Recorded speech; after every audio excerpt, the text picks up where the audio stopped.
नमस्कार, KP news 24/7 में आप सभी का स्वागत है। मैं हूं पूजा आपके साथ। आइए सबसे पहले देखते हैं मुख्य समाचार। नमाज पढ़ने के लिए ड्राइवर को बस रोकना पड़ा, भारी यात्रियों की शिकायत के बाद जांच के आदेश। पाकिस्तान के पक्ष में बोला देशद्रोह के बराबर कर्नाटक के सीएम सिद्धरामैया। रेवंत रेड्डी ने केसीआर पर साधा निशाना, पूछा विपक्ष के नेता की जिम्मेदारी क्यों नहीं निभा रहे। वक्फ संशोधन अधिनियम के विरोध में बंद की गई लाइटें, ओआईसी बोले सफल रहा आंदोलन। कपाट खुलने से पहले भव्य फूलों से सज रहा केदारनाथ धाम।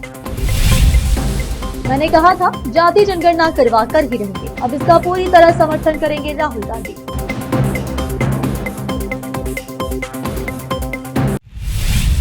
अब समाचार विस्तार से। भालकी में विश्व प्रसिद्ध सांस्कृतिक नेता बसवण्णा की जयंती मनाई गई। कल यानी 30 अप्रैल बुधवार को 892वें बसवण्णा जगत ज्योति बसवण्णा जयंती उत्सव को बसव भक्तों द्वारा बड़ी धूमधाम से मनाया गया। कार्यक्रम में लोगों ने बढ़ चढ़कर हिस्सा लिया और कार्यक्रम को सफल बनाया। इस अवसर पर मंत्री ईश्वर खंडे, बीदर जिले के सांसद सागर खंडे, पूर्व विधायक प्रकाश खंडे, नारायण जी शुगर फैक्ट्री के अध्यक्ष डीके सिद्रा, बसव उत्सव समिति के अध्यक्ष शिवलोक खंडे और कई अन्य गणमान्य लोग मौजूद रहे। और इस अवसर पर बड़ी संख्या में युवक युवतियों ने जुलूस में हिस्सा लिया और कार्यक्रम को सफल बनाया। भालकी से संवाददाता संवल की रिपोर्ट। ऐसे और भी अपडेट्स जानने के लिए बने रहे केपी न्यूज 24/7 के साथ। लाइक, शेयर और सब्सक्राइब करना ना भूलें। ಬಸವಣ್ಣನವರನ್ನು ಬಸವಾದಿ ಶರಣರನ್ನು ಎಲ್ಲ ಮಹಾಪುರುಷರನ್ನು ದಾರ್ಶನಿಕರನ್ನು ಸ್ಮರಿಸುತ್ತಾ ನಡೆದಾಡುವ ದೇವರು ನಮ್ಮ ನಿಮ್ಮೆಲ್ಲರ ಅಚ್ಚುಮೆಚ್ಚಿನ ಪರಮಪೂಜ್ಯ ಗುರುಗಳಾದ ಲಿಂಗೈಕ್ಯ ಚನ್ನಬಸವ ದೇವರಿಗೆ ನನ್ನ ಭಕ್ತಿಪೂರ್ವಕ ನಮನಗಳನ್ನು ಸಲ್ಲಿಸುತ್ತಾ ಸಾನ್ನಿಧ್ಯ ವಹಿಸಿರುವ ನಮ್ಮೆಲ್ಲರ ಅಚ್ಚುಮೆಚ್ಚಿನ ಗುರುಗಳು ಅನುಭವ ಮಂಟಪದ ಅಧ್ಯಕ್ಷರಾದ ಪರಮಪೂಜ್ಯ ಬಸವಲಿಂಗ ದೇವರಿಗೆ ನನ್ನ ಭಕ್ತಿಪೂರ್ವಕ ಪ್ರಣಾಮಗಳನ್ನು ಸಲ್ಲಿಸಿ ಹಿರೇಮಠ ಸಂಸ್ಥಾನದ ಪೀಠಾಧಿಪತಿಗಳಾದ ಪರಮಪೂಜ್ಯ ಗುರುಬಸವ ದೇವರಿಗೂ ನನ್ನ ಭಕ್ತಿಪೂರ್ವಕ ನಮನಗಳನ್ನು ಸಲ್ಲಿಸಿ ಈ ಕಾರ್ಯಕ್ರಮದಲ್ಲಿ ಮುಖ್ಯ ಅತಿಥಿಗಳಾಗಿ ಆಗಮಿಸಿದಂತ ಭಾಲ್ಕೇಶ್ವರ ಕಾರ್ಖಾನೆಯ ಅಧ್ಯಕ್ಷರು, ಮಾಜಿ ಶಾಸಕರಾದಂತಹ ಮಾನ್ಯ ಪ್ರಕಾಶ್ ಖಂಡ್ರೆ ಅವರ,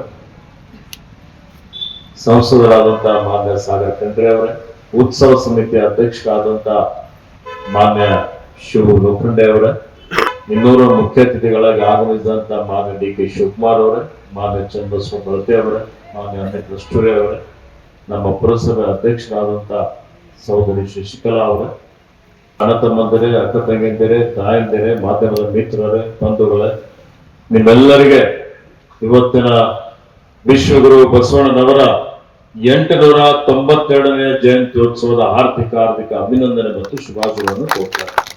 ಇಡೀ ಜಿಲ್ಲೆಯಾದ್ಯಂತ ಅಷ್ಟೇ ಅಲ್ಲ, ರಾಜ್ಯದಾದ್ಯಂತ, ದೇಶದಾದ್ಯಂತ ವಿವಿಧ ಭಾಗಗಳಲ್ಲಿ ಬಸವಣ್ಣನವರ ಜಯಂತ್ಯೋತ್ಸವ ಆಚರಿಸಲಾಗ್ತಾ ಇದೆ. ಇವತ್ತು ನಾನು ಬೆಳಗ್ಗೆ ಬೆಂಗಳೂರಿಂದ ಬಂದು 8 ಗಂಟೆಯಿಂದ ಬೀದರ್ನಲ್ಲಿ, ಬಸವ ಕಲ್ಯಾಣದಲ್ಲಿ, ಭಾಲ್ಕಿಯಲ್ಲಿ, ಹೀಗೆ ನಿಮ್ಮ ಕೋಲಾರದಲ್ಲಿ ಸುಮಾರು ಕಡೆ ಬಸವ ಜಯಂತಿ ಕಾರ್ಯಕ್ರಮದಲ್ಲಿ ಭಾಗವಹಿಸಿ ಇಲ್ಲಿಗೆ ಬಂದಿದ್ದೆ. ಬಹಳ ಖುಷಿ ಆಗ್ತಾ ಇದೆ. ಯಾಕೆಂದ್ರೆ ಇವತ್ತು ಬಸವ ತತ್ವ ಬಹಳ ಪ್ರಸ್ತುತದಲ್ಲಿ ಬಸವಾದಿ ಶರಣರು ಸಮಾಜ ಧಾರ್ಮಿಕ ಕ್ರಾಂತಿ ಮಾಡ್ತಾರೆ. ಏನವರ ತತ್ವ ಸಿದ್ಧಾಂತಗಳೇನಿದ್ದಾವೆ, ಇವತ್ತು ನಾವು ಮಹಾಪುರುಷರ ಜಯಂತ್ಯೋತ್ಸವ ಆಚರಣೆ ಮಾಡ್ತೀವಿ ಅಂತ ಹೇಳಿದ್ರೆ ಅದರ ಉದ್ದೇಶ ಏನು? ಅದರ ಉದ್ದೇಶ ಅವ್ರ ಕಾರ್ಯಕಾಲದಲ್ಲಿ ಅವ್ರೇನ್ ನಮ್ಗೆ ಆದರ್ಶಗಳನ್ನು ಕೊಟ್ಟಿದ್ದಾರೆ, ಯಾವ ತತ್ವ ಸಿದ್ಧಾಂತ। कर्नाटक के हावेरी से एक चौंकाने वाला मामला सामने आया है। यहाँ एक मुस्लिम समुदाय के सरकारी कर्मचारी ने एक सरकारी बस को रोककर नमाज अदा की और यात्री अपनी मंजिल पर पहुंचने का इंतजार करते रहे। इस मामले से जुड़ा वीडियो वायरल हो गया, जिसके बाद इस मुस्लिम कर्मचारी की मुश्किलें बढ़ गई है। हावेरी जिले में इस घटना का व्यापक विरोध भी हो रहा है। मंगलवार को जिस वक्त यह हादसा हुआ उस वक्त बस में यात्री सवार थे। कहा जा रहा है कि कुछ यात्रियों ने इसका विरोध भी किया, लेकिन कंडक्टर ने बस रोककर नमाज पढ़ी और यह घटना शाम के वक्त हुबली के हावेरी मार्ग पर घटी। इस वीडियो के सामने आने के बाद कर्नाटक राज्य परिवहन निगम ने मामले की जांच के आदेश दिया है। कर्नाटक सरकार के परिवहन और मुजराई मंत्री रामलिंगा रेड्डी ने इस मामले में ENW के RTC हुबली के मैनेजिंग डायरेक्टर को लेटर भी लिखा है। इस लेटर में उन्होंने लिखा कि 29 अप्रैल की शाम को हुबली से हावेरी के बीच चलने वाली बस को रास्ते में रोककर नमाज पढ़ने वाले ENW के RTC के ड्राइवर कम कंडक्टर के बारे में मीडिया में एक वीडियो वायरल हुआ है। सार्वजनिक सेवा में काम करने वाले कर्मचारियों को कुछ नियमों और विनियमों का अनिवार्य रूप से पालन करना होता है। भले ही सभी को किसी भी धर्म का पालन करने का अधिकार है, लेकिन वे कार्यालय समय को छोड़कर ऐसा कर सकते हैं। बस में यात्रियों के होने के बावजूद बीच रास्ते में बस रोककर नमाज पढ़ना आपत्तिजनक है। मंत्री ने लेटर में लिखा कि उक्त वायरल वीडियो की तत्काल जांच करने और दोषी पाए जाने पर कर्मचारियों के खिलाफ अनुशासनात्मक कार्रवाई करने का निर्देश दिया जाता है। भविष्य में इस प्रकार की घटनाओं की पुनरावृत्ति को रोकने के लिए कार्रवाई की जानी चाहिए। कर्नाटक के मुख्यमंत्री सिद्धरामैया ने बुधवार को कहा कि अगर कोई व्यक्ति पाकिस्तान के पक्ष में बोलता है तो वह गलत है और ऐसा करना देशद्रोह के बराबर है। मंगलुरु में कथित तौर पर पाकिस्तान जिंदाबाद का नारा लगाने वाले एक व्यक्ति की भीड़ द्वारा पीट कर हत्या कर दी गई। सिद्धरामैया ने मंगलुरु के कथित तौर पर पाकिस्तान जिंदाबाद का नारा लगाने पर एक व्यक्ति की हत्या पर संवाददाताओं के सवाल का जवाब देते हुए कहा कि अगर पाकिस्तान जिंदाबाद का नारा लगाया गया तो यह गलत है, चाहे वह कोई भी हो। जांच अभी जारी है, मामला दर्ज कर लिया गया है, रिपोर्ट आने दीजिए, यह स्पष्ट हो जाएगा कि किसके खिलाफ क्या कार्रवाई की जानी चाहिए। उन्होंने कहा कि अगर कोई पाकिस्तान के पक्ष में बोलता है तो यह गलत है, यह देशद्रोह है। कर्नाटक के गृह मंत्री जी परमेश्वर ने कहा कि मंगलुरु में एक व्यक्ति की भीड़ द्वारा हत्या कर दी गई और इस घटना के संबंध में पूछताछ के दौरान आरोपियों ने यह दावा किया कि मृतक ने पाकिस्तान जिंदाबाद का नारा लगाया था। उन्होंने कहा कि इस मामले की जांच की जा रही है। अब तक करीब 20 लोगों को गिरफ्तार किया जा चुका है। उन्होंने बताया कि पुलिस यह पता लगाने की कोशिश कर रही है कि मृतक कौन था। इसके लिए मृतक की पहचान स्थापित की जाएगी और उसके परिवार से संपर्क किया जाएगा। जब उनसे यह सवाल पूछा गया कि क्या पुलिस की तरफ से कोई चूक हुई है, क्योंकि कुछ खबरों में यह दावा किया गया था कि पहले इसे आत्महत्या के रूप में पेश करने की कोशिश की गई, तो उन्होंने कहा कि हमें ऐसी कोई जानकारी नहीं है। अगर ऐसा कुछ है तो वह जांच से सामने आएगा। अगर पुलिस की कोई चूक पाई जाती है तो उचित कार्रवाई की जाएगी। गृह मंत्री ने आश्वस्त किया कि इस मामले को गंभीरता से लिया जा रहा है और इस बारे में कोई भी संशय नहीं होना चाहिए कि इसे हल्के में लिया जा रहा है। पुलिस के अनुसार मृतक की पहचान अशरफ के रूप में हुई है, जो केरल के वायनाड जिले के सुल्तान बैतेरी तालुके के पुलपल्ली गांव का निवासी था। पुलिस ने बताया कि यह घटना 27 अप्रैल को मंगलुरु के बाहरी इलाके कुड़प गांव में भाद्रा कल्लुर्ती मंदिर के पास एक क्रिकेट मैच के दौरान हुई थी। पुलिस ने बताया कि अशरफ पर कथित तौर पर लाठियों से हमला किया गया, जिससे उसे चोटें आई और आंतरिक रक्तस्राव हुआ। उसे अस्पताल में मृत घोषित कर दिया गया था। अब फिलहाल एक छोटा सा break. Noor education trust Bidar की ओर से चलाए जाने वाला Noor MEd and BEd college Bidar, recognized by NCTE Delhi and affiliated to Bidar University, Bidar. Admission are open for the academic year 2024-25. विशेषज्ञ और सक्षम शिक्षकों द्वारा शिक्षा प्राप्त करने के लिए नूर एमएड एंड बीएड कॉलेज में दाखिला लें और शांत वातावरण में शिक्षा प्राप्त करें। बीदर शहर में बेहतर शिक्षा का एकमात्र केंद्र Noor MEd and BEd college, Shahpur gate, Bidar. Phone numbers 9945283920, 8482221297। Break के बाद आप सभी का स्वागत है। आइए देखते हैं देश के अन्य समाचार।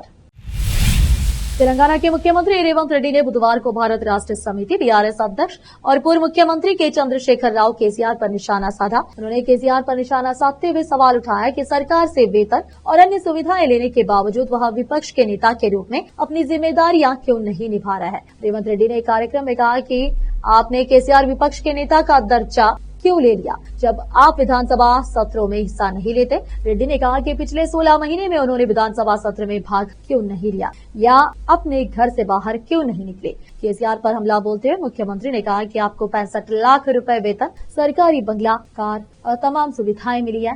मुख्य विपक्षी नेता और पूर्व मुख्यमंत्री के तौर पर आपको पुलिस सुरक्षा भी मुहैया कराई गई है। तेलंगाना के 4 करोड़ लोग पूछ रहे हैं कि आप सभी सुविधाओं का आनंद लेने के बावजूद विपक्ष के नेता की भूमिका निभाए बिना अपने फार्म हाउस में क्यों सो रहे हैं। मुख्यमंत्री ने आगे कहा कि क्या केसीआर पर लोगों को जवाब देने की जिम्मेदारी नहीं है। रेवंत रेड्डी ने केसीआर पर यह हमला 3 दिन पहले बीआरएस की एक जनसभा में की गई उनकी तीखी आलोचना के बाद बोला है। उस जनसभा में केसीआर ने दावा किया था कि दिसंबर 2023 में सत्ता में आने के बाद कांग्रेस सरकार हर मोर्चे पर नाकाम रही है। वक्फ संशोधन अधिनियम के विरोध में बुधवार को हैदराबाद में लाइटें बंद की गई। विरोध प्रदर्शन रात 9 बजे से 9:15 के बीच 15 मिनट तक चला, जिसमें एआईएमआईएम अध्यक्ष अजहरुद्दीन ओवैसी ने भी हिस्सा लिया और India Muslim personal law board द्वारा वक्फ संशोधन अधिनियम के विरोध में लाइट बंद करने का आह्वान किया गया था। हैदराबाद सांसद ओवैसी ने भी अपने आवास पर विरोध प्रदर्शन में हिस्सा लिया। इसके बाद उन्होंने पत्रकारों से बात की और कहा कि यह आंदोलन सफल रहा। उन्होंने इसमें हिस्सा लेने वालों का शुक्रिया अदा किया। ओवैसी ने कहा कि विरोध प्रदर्शन का उद्देश्य प्रधानमंत्री नरेंद्र मोदी के नेतृत्व वाली सरकार को यह संदेश देना है कि यह अधिनियम केवल वक्फ बोर्डों को बर्बाद कर देगा। उन्होंने आरोप लगाया कि यह अधिनियम असंवैधानिक है और संविधान के विभिन्न प्रावधानों का उल्लंघन करता है। उन्होंने कहा कि एआईएमएलबी अपने आंदोलन के तहत 2 सप्ताह बाद मानव श्रृंखला और गोलमेज सम्मेलन भी आयोजित करेगा। ओवैसी ने आगे कहा कि जब तक केंद्र सरकार वक्फ कानून को वापस नहीं लेती तब तक विरोध प्रदर्शन जारी रहेगा। प्रधानमंत्री नरेंद्र मोदी के नेतृत्व में केंद्रीय कैबिनेट की बैठक में बुधवार को बड़ा फैसला किया गया है।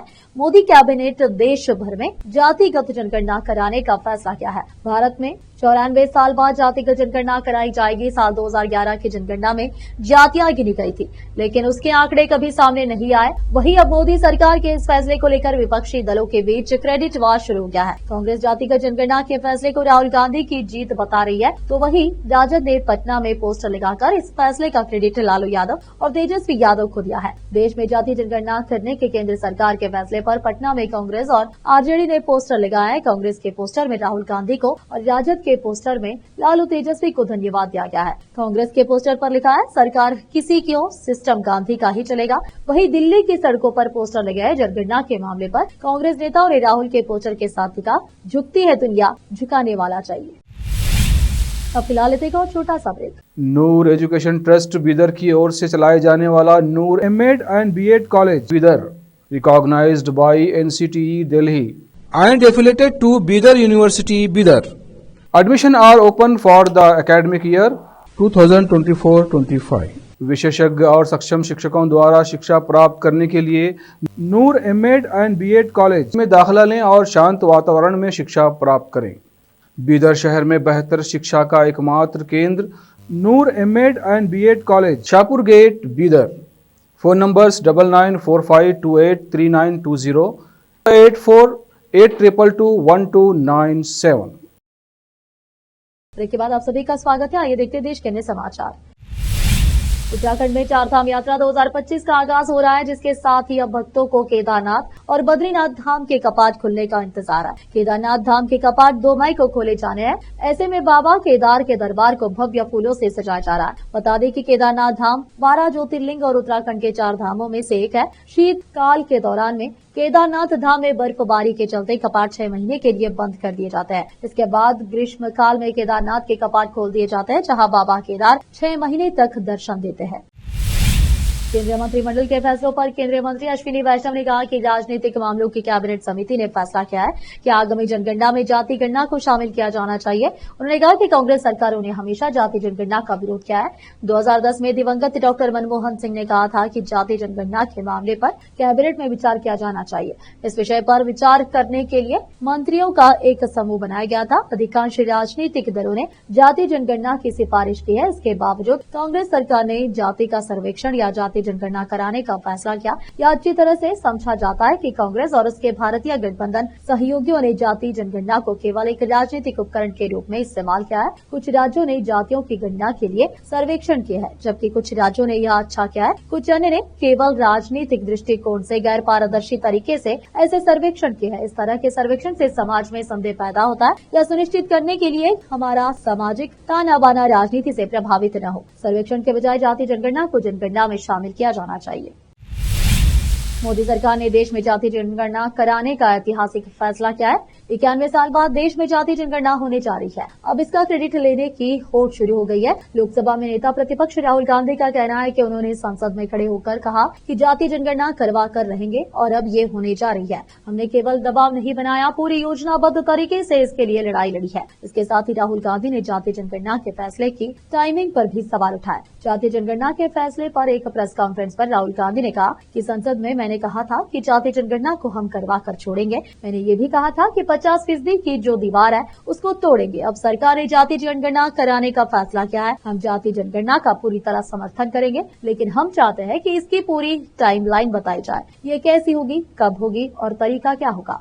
सरकार के जातिगत जनगणना के निर्णय पर कांग्रेस नेता राहुल गांधी ने कहा कि हम इसका पूरी तरह से समर्थन करते हैं, लेकिन एक समय सीमा चाहते हैं। यह कब तक किया जाएगा? यह पहला कदम है। तेलंगाना जातिगत गणना का मॉडल है। सरकार अब तक जातिगत गणना का विरोध कर रही थी, लेकिन अचानक इसे करने का फैसला किया। हम इस कदम का स्वागत करते हैं। राहुल गांधी ने आरक्षण पर 50% की सीमा हटाने की मांग दोहराई। उन्होंने इसके लिए बजट का आवंटन किया जाना चाहिए और तारीख की घोषणा की जानी चाहिए। राहुल गांधी ने कहा कि जातिगत जनगणना को कैसे कराया जाएगा, ये बेहद मायने रखेगा। उन्होंने कहा कि यह एक पहला कदम है। तेलंगाना जाति जनगणना के लिए मॉडल बनाया और वो ब्लूप्रिंट बन सकती है। जाति जनगणना को डिजाइन करने में हमारा सरकार को पूरा ऑफर है, क्योंकि इसका डिजाइन बहुत महत्वपूर्ण विषय है। एक बिहार का डिजाइन है और दूसरा तेलंगाना का डिजाइन है।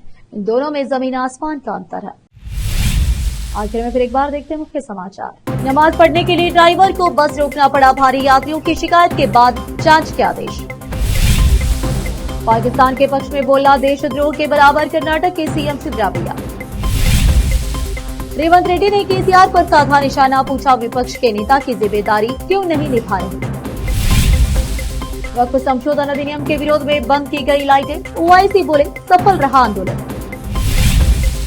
कपाट खुलने से पहले भव्य फूलों से सज रहा केदारनाथ धाम। मैंने कहा था जाति जनगणना करवा कर ही रहेंगे। अब इसका पूरी तरह समर्थन करेंगे राहुल गांधी। केपी न्यूज में इस वक्त के लिए इतना ही। देश प्रदेश और स्थानीय समाचारों के लिए देखते रहिए आपका अपना चैनल केपी न्यूज 24/7। अधिक जानकारी के लिए चैनल को लाइक, शेयर और सब्सक्राइब जरूर करें। धन्यवाद।